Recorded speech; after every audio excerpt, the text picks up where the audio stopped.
Так, смотрите, это узда получается, да? Хазар по-бурятски. Хазар. Мгм. И вот смотрите, тут что получается. Так, хазар. Так, хаза. Хаза.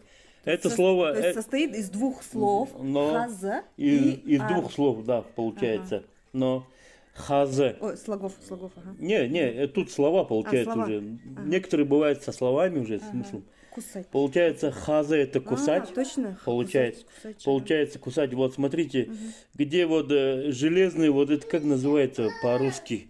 Ну, в узде бывает, во рту держит конь постоянно.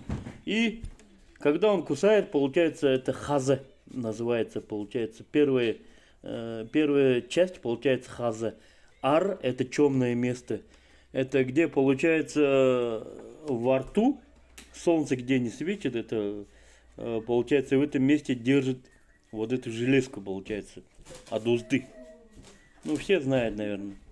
И вот получается из двух слов вот именно это хазар состоит. Хазар состоит. То есть узда. По-бурятски это хазар.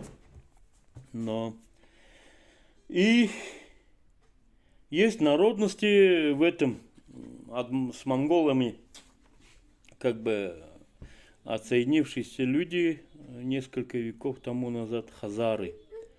Ну, есть такая версия, что хазары это узда, получается, тот, кто держит узду, получается, в этом плане они там что-то охраняют от Чингисхана, получается, они какая-то, в общем, этот был у них задание.